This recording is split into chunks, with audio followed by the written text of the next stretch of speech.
Boa noite, pessoal. Boa noite a todos que nos acompanham também pela TV Seara do Mestre. A proposta para esse momento é que nós conversemos um pouquinho sobre como encarar as perdas.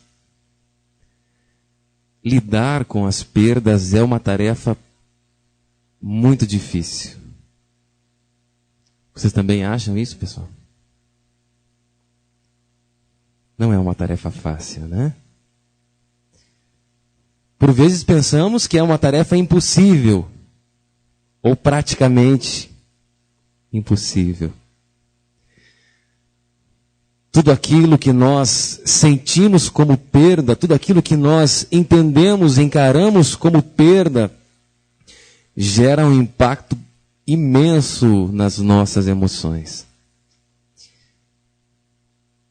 O sentimento de perda é uma das principais causas do processo depressivo. E nós temos aí inúmeros tipos de perdas. São várias as perdas com as quais nós vamos nos debater no dia a dia. Talvez a principal delas, a maior perda que nós possamos sentir, é a perda de um ente querido. Quando desencarnam aquelas pessoas que nós amamos e que estão ao nosso lado. Talvez essa seja a principal, a perda que sentimos como mais forte. Mas nós temos vários tipos de perda. Nós podemos, por exemplo, sentir a perda da saúde quando adoecemos. Há também a perda de objetos que nos causam uma certa dor, perda de algo material. Também há a perda de status social, que muitas vezes nos afeta. A perda dos filhos, que não só partem com a morte, mas que partem para o casamento, por exemplo. Quando saem da casa dos pais, os pais sentem esta perda. Os filhos que abandonam o lar. Também há a perda do emprego, que pode nos causar muito dano. Podemos também lutar com a perda da juventude, quando a madureza chega e abandonamos a juventude. Podemos sentir também a perda do casamento, alguém que nos abandona. Sentimos o casamento como uma perda. Tudo isso, todas essas perdas nos tocam, nos machucam, muitas vezes nos impossibilitam de seguir adiante. Muitas vezes caímos num processo depressivo por conta da dor de todas essas perdas. Mas por que, pessoal? Por que essas perdas, esses processos nos causam tanta dor, tanto sofrimento? A perda nos causa tanta dor por conta ainda da falta de compreensão que nós temos a respeito da realidade da vida na qual nós estamos inseridos. Ainda não compreendemos de forma ampliada a realidade da nossa existência. E então sofremos. Vamos pensar juntos, pessoal. Literalmente falando, o que é perda? Se nós buscarmos o dicionário, o que encontraremos? Perda é simplesmente a privação de algo que nós possuíamos. Então perdemos. Só perdemos algo quando possuímos alguma coisa. Precisamos possuir algo para então perdê-lo. Então vamos pensar, gente. O que realmente nós possuímos? O que é propriedade nossa? Lá no Evangelho segundo o Espiritismo, no capítulo 16, nós temos uma instrução dos Espíritos que nos falam sobre a verdadeira propriedade. Este trecho, lá no item 9, deste capítulo 16, nos diz o seguinte: o homem só possui em plena propriedade aquilo que lhe é dado levar deste mundo. Vejam só. O homem só possui em plena propriedade aquilo que nos é dado levar deste mundo. Do que encontra ao chegar e deixa ao partir, goza ele enquanto aqui permanece. Forçado, porém, que é a abandonar tudo isso, não tem das suas riquezas a posse real, mas simplesmente o usufruto. Que é então que ele possui? Nada do que é de uso do corpo. Tudo o que é de uso da alma. A inteligência, os conhecimentos, as qualidades morais. A inteligência, os conhecimentos, as qualidades morais. Isso o que ele traz e leva consigo, segue o trecho dizendo, o que ninguém lhe pode arrebatar, o que lhe será de muito mais utilidade no outro mundo do que nesse. Então, quando sentimos a perda daquele sentimento que nos machuca, pessoal, vamos pensar, o que realmente nós possuímos? Porque para perder algo precisamos possuir. Vamos lembrar. Nada do que é de uso do corpo, tudo que é de uso da alma, a inteligência, os conhecimentos, as qualidades morais. Mas aí nós pensamos, talvez já sabíamos disso. Nada daquilo que temos o usufruto agora é nosso de fato. Mas nem por isso deixamos de sentir dor quando deixamos de ter contato com essas coisas que fogem ao nosso controle. Até sabemos disso, mas como não sentir esta dor? Como não sentir com a perda, mesmo sabendo que nada disso realmente nos pertence? Porque nós até sabemos disso, mas não conseguimos deixar de sofrer, então, por que a perda nos causa tanta complicação? E aí nós precisamos estar atentos a uma situação. Tudo aquilo que nós julgamos que possuímos, e muitas vezes nem julgamos que possuímos, mas o que acontece? Nós fazemos planos para a nossa vida, contando com aquilo que nem é nosso. Por exemplo, estamos com alguém ao nosso lado. Passamos a planejar toda a nossa vida, necessitando daquela pessoa que está ao nosso lado. Nos tornamos dependentes, voluntariamente dependentes.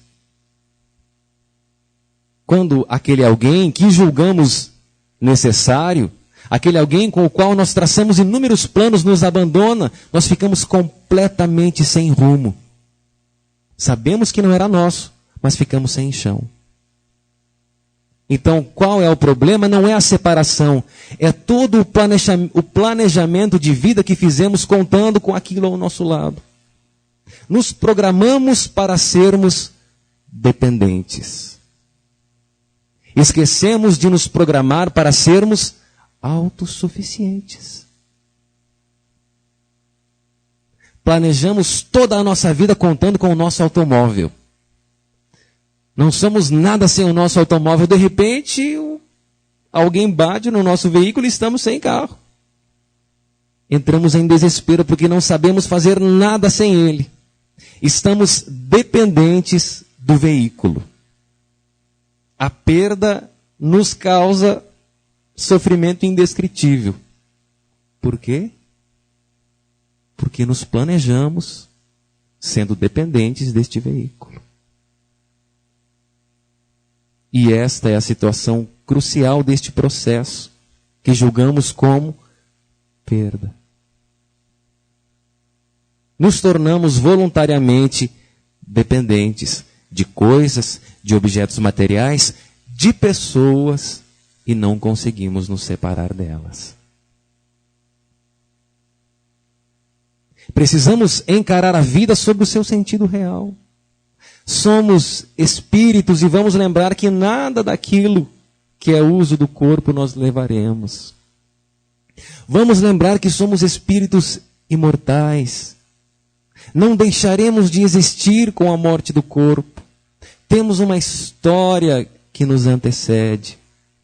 Estamos aqui em busca da essência, procurando evoluir, procurando encontrar Deus através do crescimento moral, do crescimento intelectual. Este é o nosso objetivo. Estamos nos relacionando para crescermos juntos, para aprendermos mais com os atritos, com aqueles que nos ajudam a crescer. Essa é a realidade da vida. Somos espíritos imortais em busca de crescimento, no caminho da felicidade traçada por Deus como nosso destino. É isso que estamos fazendo aqui. Mas será que lembramos disso no nosso dia a dia? Será que lembramos disso no momento da perda? É possível, sim, encarar e superar a perda, mas precisamos, sim, estarmos cientes dessa realidade essencial e estarmos dirigindo a vida para não sermos dependentes dos outros. Se fizermos isso, poderemos sim olhar qualquer dificuldade, qualquer destas situações que encaramos como perda e superá-las. Vamos falar daquelas perdas mais comuns que falamos no início? Dissemos que a perda de um ente querido é uma das principais e mais duras perdas, não é mesmo? Mas vamos olhar com os olhos da realidade essencial. Aquela pessoa querida não deixou de existir. Aquela pessoa querida se libertou das injunções da matéria. Está liberta agora para continuar o seu processo evolutivo. Esta separação é tão pequena.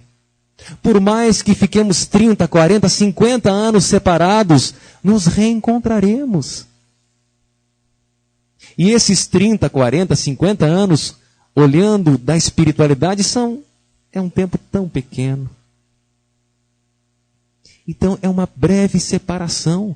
Nos reencontraremos. Para que o desespero? Então olharemos com os olhos da vida essencial. E precisamos também não estarmos, como falamos, dependentes daquela pessoa. Então encararemos essa separação como um breve adeus. Precisamos encarar esta morte, essa separação, de acordo com o que nos fala o Evangelho. Vamos imaginar que estarmos na carne é como se estivéssemos numa prisão. Estamos aqui presos pela matéria. Estamos juntos e encarcerados. Aquele que morre é o indivíduo que consegue a liberdade, consegue voltar para casa. Imaginemos então a situação de dois encarcerados. Seria justo que aquele que fica na cela se entristeça porque aquele que ele gostava de compartilhar os dias na cela recebeu a liberdade? Não seria justo. Aquele que fica deve se felicitar porque o companheiro recebeu a liberdade. Está livre. É assim que precisamos pensar. Aquele que deixa agora a terra, mesmo que prematuramente aos nossos olhos, está recebendo a liberdade. Vamos confiar na providência divina. Essa dor será sentida, sim. Porque qualquer separação é dolorosa. Quando vamos até um aeroporto, rodoviária, ou quando nos despedimos de qualquer forma de um filho, por exemplo, de um irmão, de alguém que gostamos, mesmo que seja uma viagem breve, nós sentimos uma dor no peito. A separação é dolorida. Nós choramos até mesmo, isso é normal, sem desespero. Não precisamos nos desesperar, pois sabemos que vamos nos reencontrar logo logo. E é assim que precisamos encarar a morte. Vamos nos reencontrar logo logo. O Espiritismo, este consolador, vem nos dizer que é possível até mesmo a comunicação. Quantas mensagens vêm do alto? Mesmo que não recebamos comunicação, podemos sentir que aquela pessoa a quem nos ligamos está viva. Porque o amor é o elo mais forte que pode unir duas pessoas. Então, se amamos, continuaremos ligados. Continuaremos unidos. Não perderemos ninguém. A perda da saúde, falamos também no início.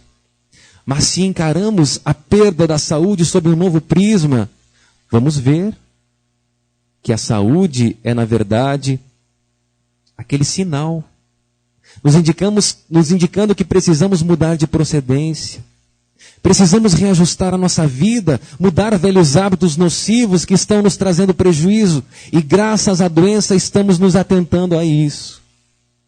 Estamos percebendo que algo precisa ser mudado. A doença é esta ferramenta de aviso, de alerta, que nos movimenta para mudar a conduta.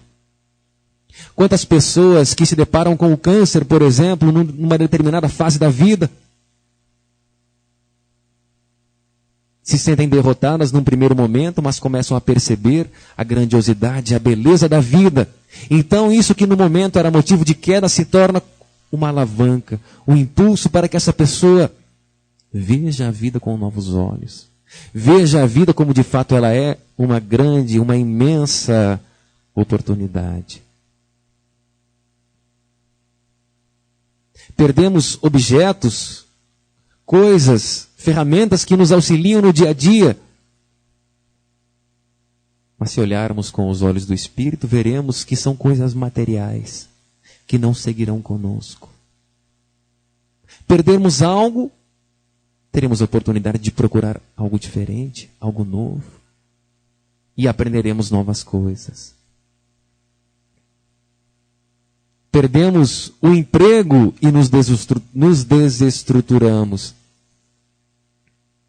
Mas se olharmos com os olhos do Espírito, vamos ver que na perda do emprego provavelmente esteja uma nova oportunidade de buscar novos conhecimentos, de sair do comodismo,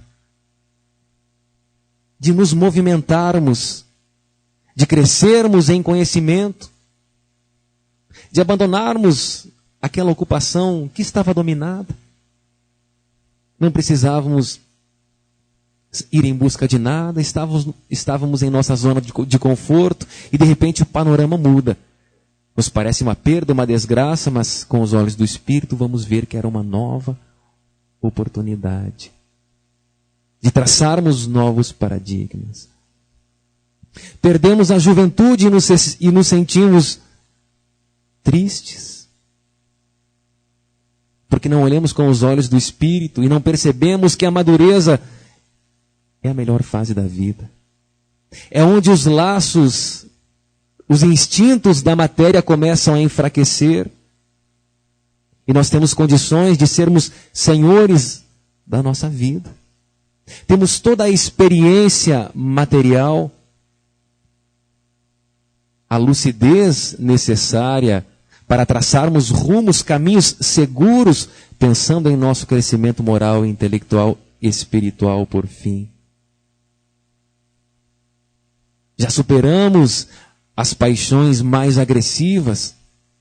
E então, na maturidade, conseguimos nos voltar para o lado espiritual com mais força. Com mais tempo, quem sabe. Vejam que grande oportunidade. Precisamos pensar em tudo isso. Precisamos encarar a perda sempre como uma mudança. E as mudanças são eternamente necessárias. Nós somos espíritos perfeitos, pessoal, será? Não precisamos pensar muito para saber que não, né? Então, qual a primeira das certezas que nós temos das necessidades nossas? A mudança. Se não somos perfeitos, temos que mudar sempre até alcançarmos a perfeição e ainda assim estarmos nos movimentando. Então, mudar é a primeira e mais certa das necessidades. A perda, aquilo que julgamos como perda, representa esta mudança. Tem uma história bem interessante, né, pessoal? É bastante conhecida, circula muito na internet, mas talvez até alguns não conheçam.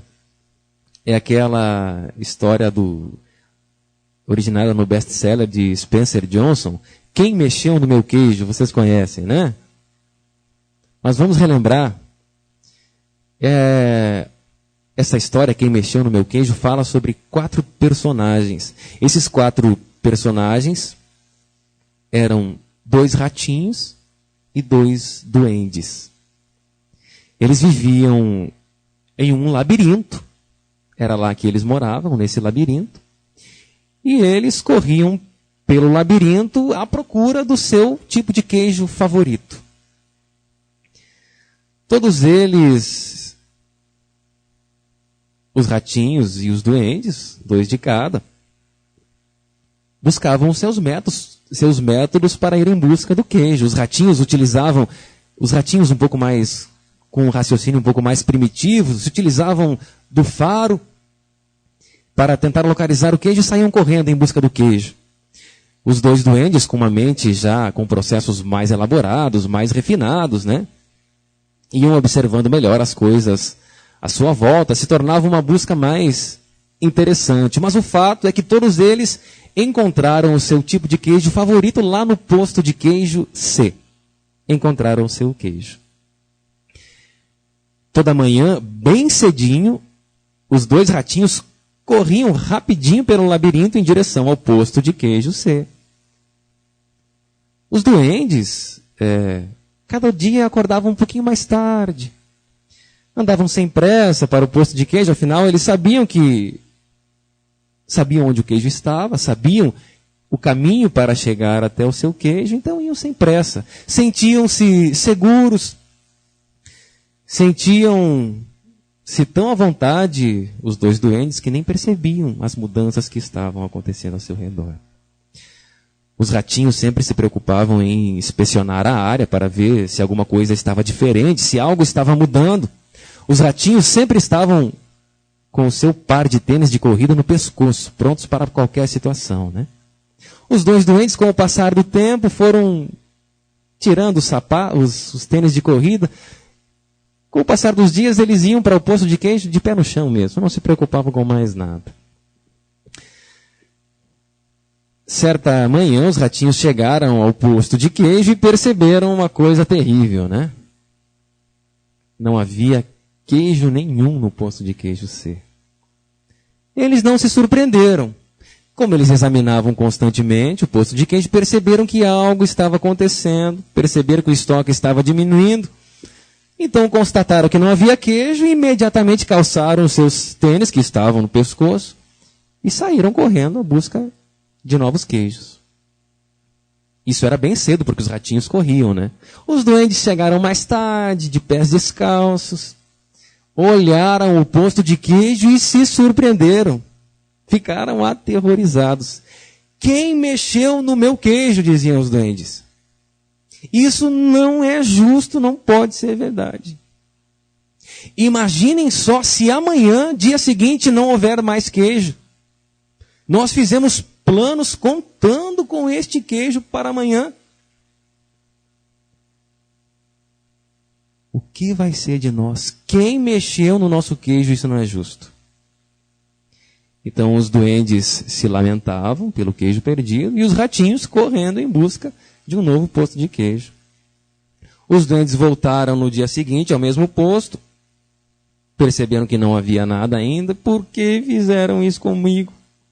Nós somos duendes, nós temos direito a comer queijo, isso não é possível. Nós queremos que as coisas fiquem como era antes, é isso que nós queremos, que tudo volte a ser como era. Não é possível.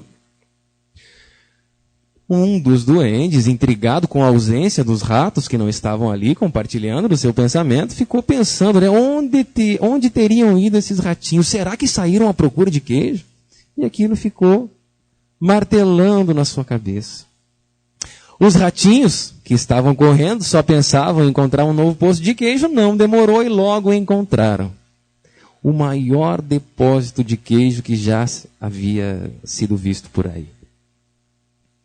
Estavam lá se deliciando, enquanto os duendes, pensando em quem teria sido o culpado, que isso não pode acontecer com eles, estavam lá se lamentando, né?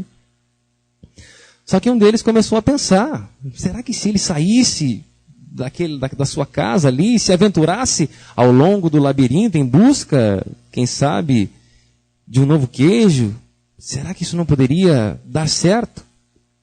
Um deles começou a pensar, mas o outro, não, eu vou ficar aqui, eu quero que seja tudo igualzinho como era antes. Esse labirinto lá fora é muito perigoso. Há muitos perigos, a gente não sabe o que vai encontrar lá. Eu não vou de jeito nenhum. E continuaram, todo dia iam, voltavam, nada de queijo, e por que mexeram no meu queijo era aquela lamentação, né? Até que um deles se decidiu. Não é possível, eu vou sair à procura de queijo. No início ele sentiu medo, mas aí então ele pensou, o que será que eu faria se não estivesse sentindo este medo? Medo por ter perdido isso que eu julgava tão importante. Pensou nisso, pensou no que faria se não tivesse medo, se encheu de coragem e foi. Se lançou no labirinto em busca de um novo queijo. Em princípio ele se sentiu meio perdido, não sabia para onde ia, aquele labirinto era tudo novo, né? Mas logo foi reconhecendo o caminho, se deu conta de que ele deveria ter sido mais atento, deveria ter procurado cheirar o queijo para ver se não estava estragando, deveria ter observado se não estava diminuindo o estoque. Percebeu que quanto mais ele pensava em alcançar o seu objetivo, mais ele ia perdendo medo e ia se sentindo livre. Então começou a se encorajar. Quando pensava no seu objetivo, pensava que deveria abandonar o medo, ele se encorajava, se recompunha, tinha mais forças e seguia. Logo ele encontrou um velho depósito de queijo, um depósito abandonado, tinha apenas algumas migalhas de queijo.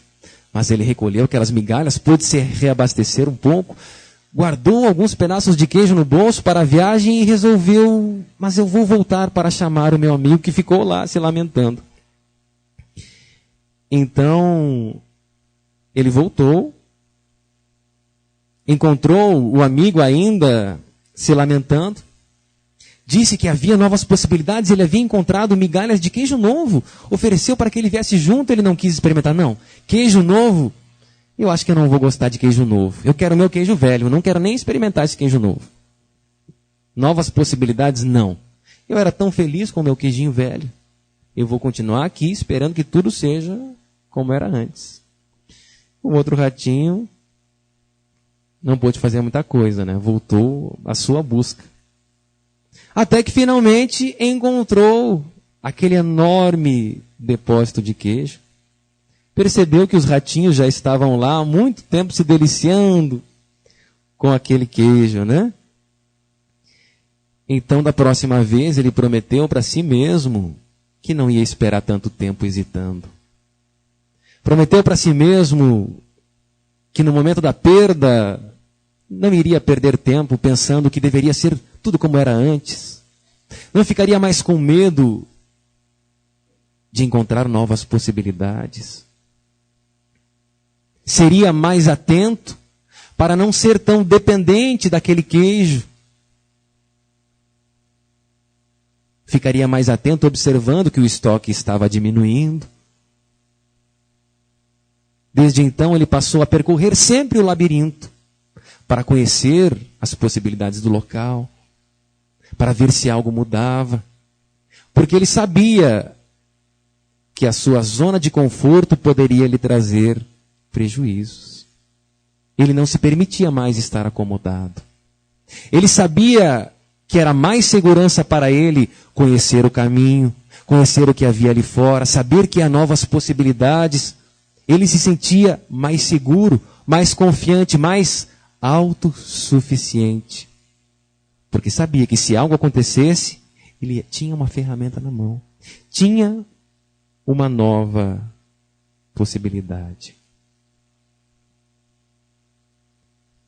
E percebia, principalmente, que quando nós mudamos aquilo em que nós acreditamos, nós mudamos o que fazemos. E então vamos em busca. E esta história pode se encaixar em qualquer situação da nossa vida. Permanecemos em nossa zona de conforto, dependendo daquelas coisas que estão ao nosso redor. Está tudo tão bom, não é mesmo? Só que nós não estamos aqui para isso, para ficarmos acomodados, parados. A terra é um mundo de provas e expiações. É uma ferramenta de progresso. E como a nossa característica é a estagnação, infelizmente, nós precisamos sim dessas ferramentas que nos fazem avançar.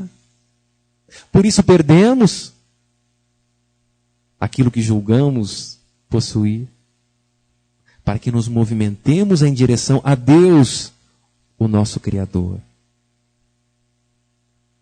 Para que fortaleçamos a fé neste Pai de amor e bondade que nos criou para sermos felizes. Qualquer separação que aconteça é para o nosso crescimento. Se não crescemos com isso, é porque nos revoltamos e fizemos como aquele duende. Não pode ser verdade, isso não pode estar acontecendo comigo, eu não merecia, eu mereço algo mais. Aí então não crescemos, porque nos revoltamos e perdemos tempo lamentando. Mas toda a situação, sim, é ferramenta de progresso, ferramenta de crescimento para a nossa vida. E tenhamos certeza que ao longo de toda a nossa vida nós vamos estar lado a lado com estas supostas perdas. Já nascemos nos separando do útero materno que nos fornecia aquele calor, nos fornecia todos os nutrientes, né, Adriano? Estávamos ali tranquilos e nascemos, perdemos o útero. Mas será que perdemos o útero ou ganhamos uma nova possibilidade? Depende do ponto de vista. Mas aí somos crianças, os pais nos suprem todas as necessidades. E de repente nós temos que sair de casa para a faculdade. Será que perdemos o aconchego da família, do lar? Ou será que ganhamos uma possibilidade frente ao mundo? Depende do ponto de vista. Aí então conhecemos alguém, decidimos nos casar. Será que estamos prestes a perder a juventude, perder a liberdade? Ou será que estamos prestes a ganhar um companheiro, uma possibilidade nova de aprendizado e de lutas? Depende do ponto de vista. Aí então desencarnamos. Será que perdemos a vida, perdemos tudo que construímos, o carro, a casa, os familiares? Ou será que ganhamos uma nova oportunidade? Depende do ponto de vista. Obrigado pela atenção, pessoal.